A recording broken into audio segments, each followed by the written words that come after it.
guys, we are back for another Dokkan battle video. Today we're going to do the red zone no item sweep with the Bardock team. We are finishing off the GT side of the red zone here. So for the most part, a lot of these GT fights are definitely not on Bardock's level. Especially Bardock will completely dominate any weaker fight, because Bardock, member, is going to give us the Scouter for his first 5 rotations, which means, like, outside of only the really toughest fights, we're going to have Scouter up the entire fight, basically. And it's just going to be impossible for these bosses to do absolutely anything. Bardock will crush any boss, like, that's, like, way weaker than him, which Ledgic and most of these early GT bosses are. Ledgic, of course, has got no chance. Right? You just bring like a full tech character or characters that are guarding, right? Like Tech Super Saiyan Bardock can put in work here, Fasha can put in work here. Ledgic is very easy.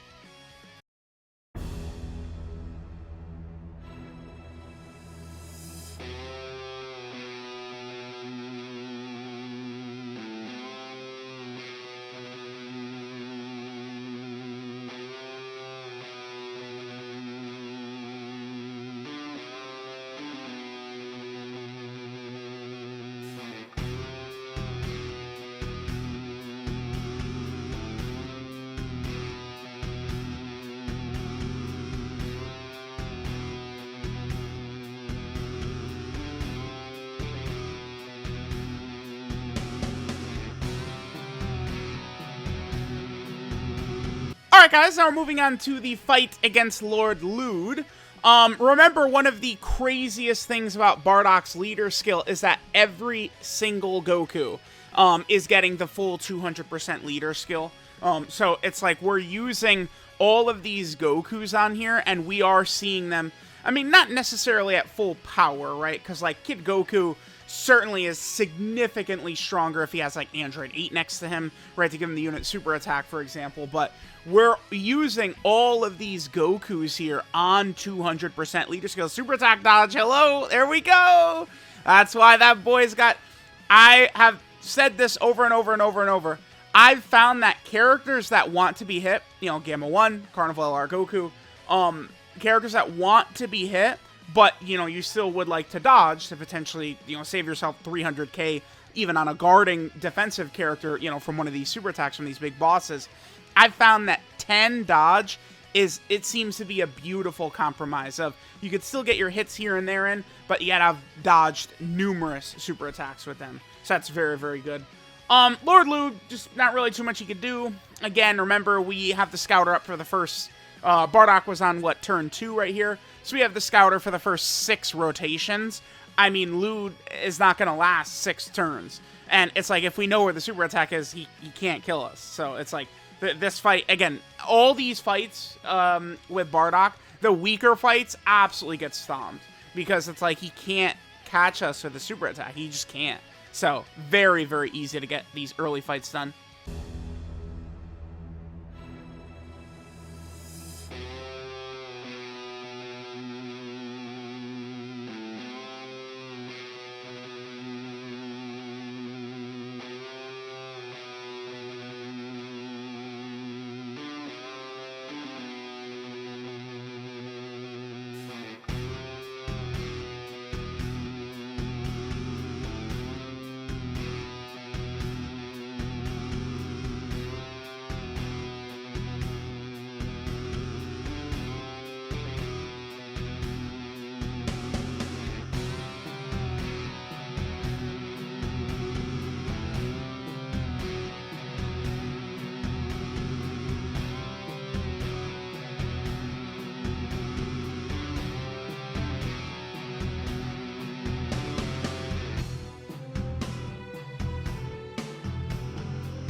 So now we're moving on to the Rilldo fight. Now, Rilldo certainly is tough.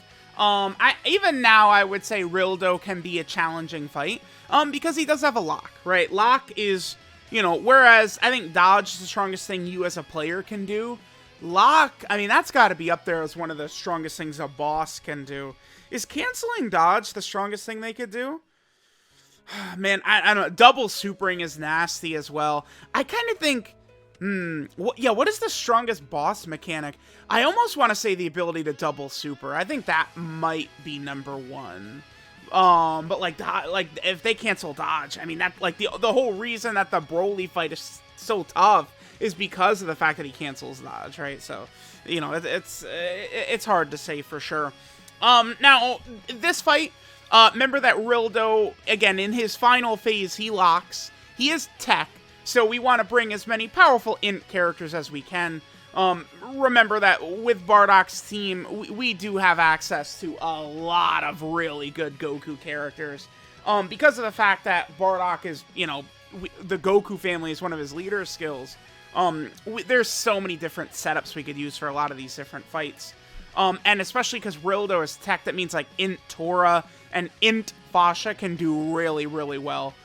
Remember, if we're able to get a lot of Team Bardock members on the team, that will allow Bardock to be a little bit stronger because he can get his active skill off easier, right? Which can, again, allow him to do some pretty good damage and get the guaranteed crits. And Bardock, of course, with all of his links active, like in between Tora and Fasha, I mean, look at the numbers Bardock can put up very quickly, right, early on.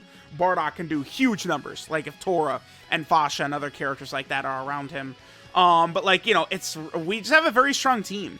Bardock's team is very strong, so Rilldo, I mean, pretty much just gets bullied, right? At this point, it's just, hope that, like, a bad character doesn't sort of get locked in, like, a bad position, but, like, we do still have the Scouter up, right? We are going to be able to get, like, guaranteed crits for the turn with Bardock, and, Kid Goku is here dominating. Like, the team is just very, very strong.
Alright, now we're moving on to the Baby fight.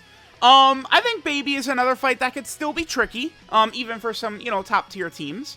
So Baby, it is funny, with some teams, you really can take a lot of damage, depending upon how things go, in the early stages of this Baby fight, right? Like this phase and the AGL Super Baby 1, they can hit pretty hard. But then the last two phases where Baby is really tough, he is an int boss, right? Super Baby 2 and then Great Ape Super Baby 2. Because both phases are int, we just go in there with like a full physical setup, and we most of the time will be good to go. So remember, we have both Bardocks on turn 2, which means we have the Scouter going all the way up until turn 6, right? So it is always important to keep in mind, like, how exactly long we are able to get that Scouter up. Kid Goku dodging that super attack right there might have actually been very handy, because we have already taken a lot of damage. Again, building dodge and a lot of these characters, I mean, you guys see it, right? It's like, listen, I don't know how to break it to you, but like the Lord Luud fight took one try. This baby fight took 1 try to beat. So it's like, I'm not doing 80 runs and then, oh, I got a super attack dodge this time. Yes. It's like, nah, like, this first, like, dude, you give your units dodge, they're gonna dodge, man. It's just that simple, right? So, we beat Baby. I feel like this was a pretty easy run. Bardock could potentially take a lot of damage from Baby's AoE normals. Remember, Great Ape Baby does AoE normal attacks. But Bardock does have, he can get some pretty high stats at points. So it's like, I don't think that even like it would have to be a very bad turn. And like, you know, Great Ape Baby maybe AoEing like, you know, 4 times in slot 1 or something like that. Like, I'm not really too worried about Bardock, honestly, in the final phase. It would just be if Baby super attacked Bardock, we're probably not living that. Because Baby is essentially a 1 million damage boss. Although, by the time we get there, Bardock can have pretty decent defense, right? Once Bardock fully builds up, once he does all the super attacks he needs to, he can look pretty impressive. But there's the Baby fight, right? It's just sort of, you know, make sure the last 2 phases of Baby don't super attack and kill Bardock. This is the first fight where it's kind of like, okay, like, we're going to go past, you know, turn 5 or 6 or 7 when Bardock's Scouter is going to run out, and we're going to have to still keep fighting him. But we do have a lot, you know, numerous really powerful characters that we're going to be able to take advantage of in this fight. You know, characters that are going to be able to heal. Remember, Bardock will be able to get guaranteed crits for the turn when he does his active skill. He'll be able to do a ton of damage, right? We still have, like, Kid Goku's active skill in our back pocket, among other things. So we have a pretty good setup to sort of take down a Baby. So, all right, there's the Baby fight. Let's move on to the next one.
Alright guys, now moving on to the Super 17 fight. This one is actually a little bit tricky, just because Super 17, you know, he could sort of come out fast, he could do a lot of damage. And we also have, you know, a lot of characters that do sort of Ki Blast super attacks, right? Which Super 17 does block. Now, I think that the physical Fasha banner unit, she's a very strong character, but, you know, this is the exact type of fight we don't want to bring her in, right? Like, remember that Fasha, oof, okay, UI Goku catches a super attack early on right there. That's okay, though. He lived. He survived, man. See? UI Goku, he's so good, he could live even super attacks. Oh, so we probably, I see, we must revive right here.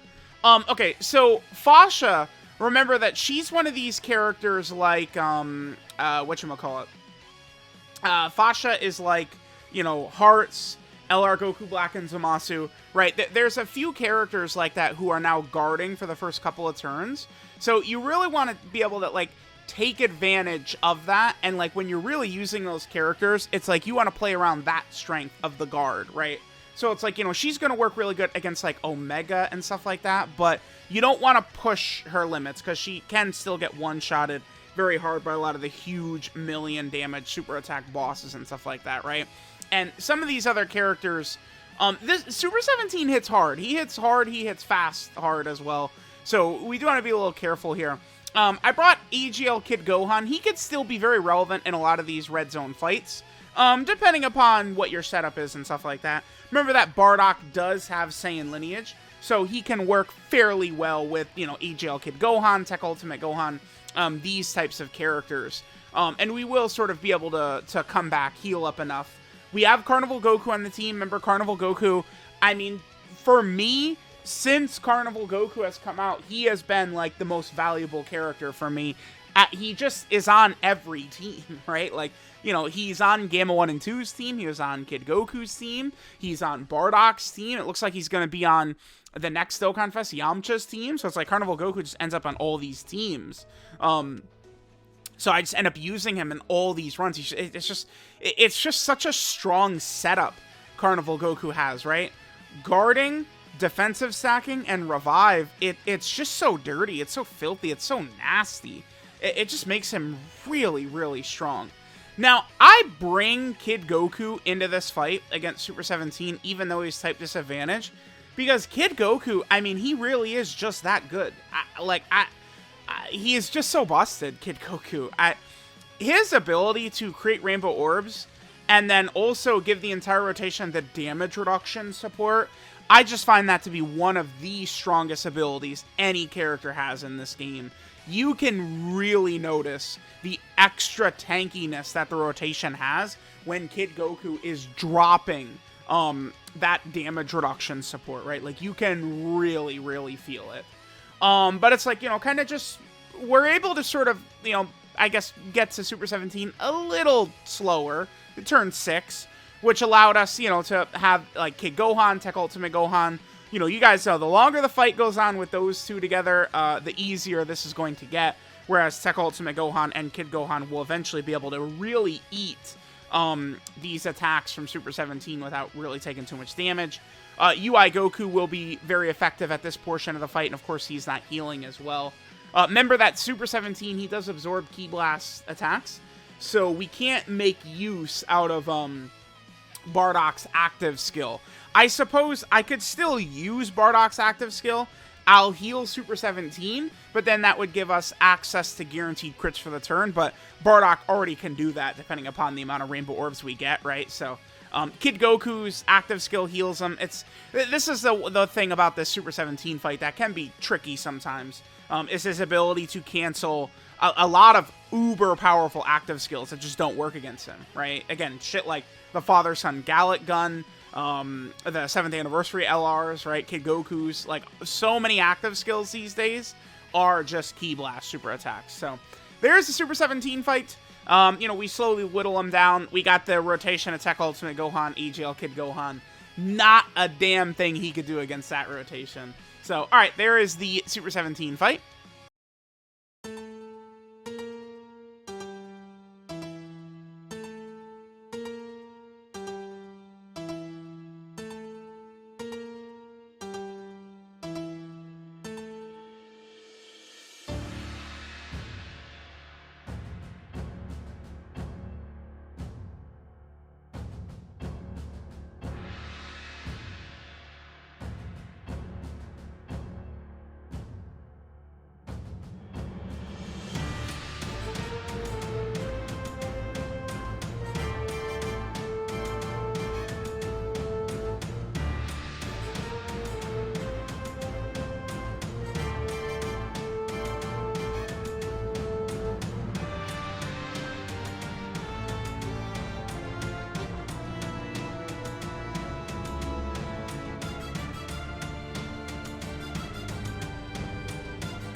next we're moving on to the Shadow Dragons. Now, the Shadow Dragon fight is really not that bad.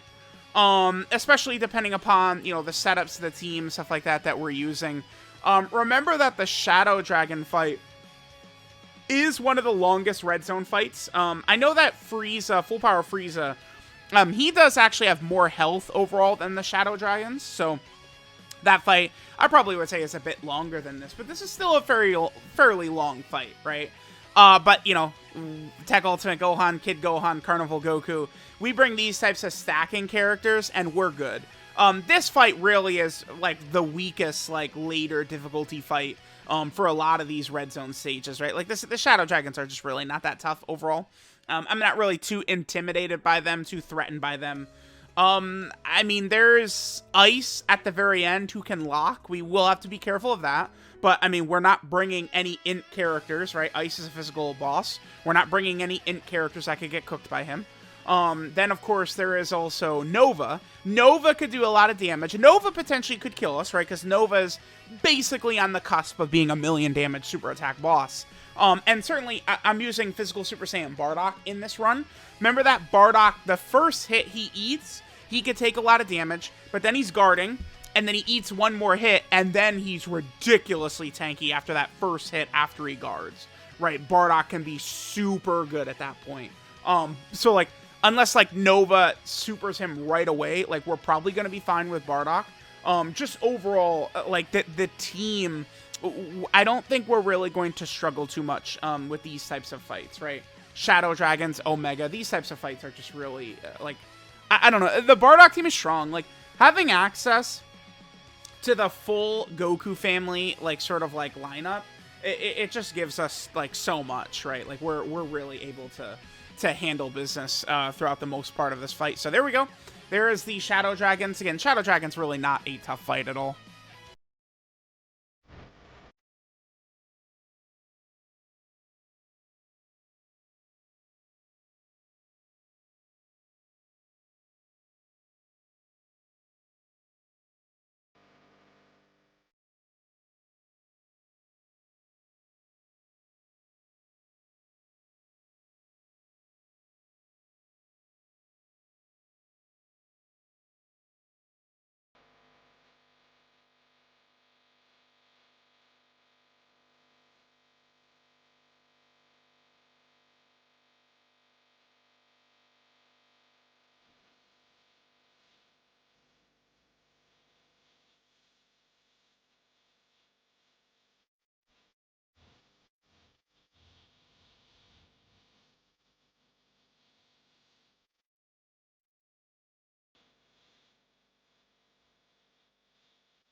Alright guys, we're moving on to the final fight here. This is, of course, the toughest GT fight, Omega.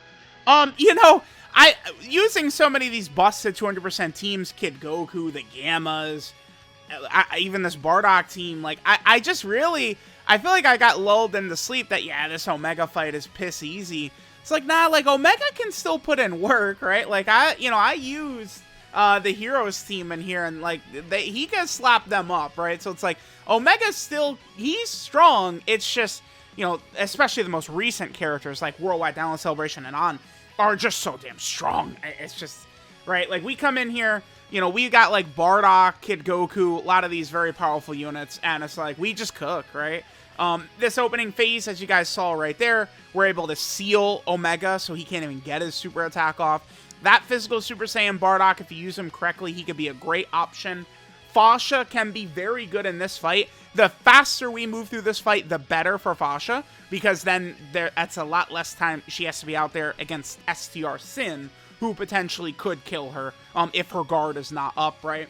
But this is a fight where I felt very comfortable rocking characters like Tora and Fasha, because it's like, if we make it past STR Sin, you know, it's like, this fight, essentially, because of the fact that the final phase, right, Omega, what is it called? Like, you know where his super attack is always going to be. He's a countdown super attack boss. Because of that, essentially the entire fight, we know where his super attacks are going to be, right? Bardock is giving us the scouter right here. Boom. So it's like, you know, we don't have to worry about getting caught, right? And then by the time we get to the final phase, there's no issue that we're going to have to worry about because of the fact that, right, like, you know, even Bardock, you know, his defense can get high enough that Omega is not gonna, like, you know, kill Bardock with normals or something like that. So, you know, we are able to really, I think, handle business here in this Omega fight. Bardock's team is strong, right? A lot of these Bardock characters are pretty tough. You know, it's like, I feel like Bardock, he definitely will age fast, and that basically what he's doing is a lot of raw stats, but he's gonna be a god for the first 5 turns for a long time because of his scouter. That's the thing about Bardock. Bardock is the type of character that will easily out-age, like, how good he actually is, because he's doing something very special, which is the first 5-turn scouter, right? Which is just so strong. So, there we go. There is the GT Red Zone. Haha, another super attack dodged. There's the GT Red... That would have done damage, by the way. The GT Red Zone done. Finito. Kaput. Taken out. Bardock is very good. Bardock's team is very good. Let me know what you guys think of him. Thanks, guys, for watching, and I'll catch you guys next time.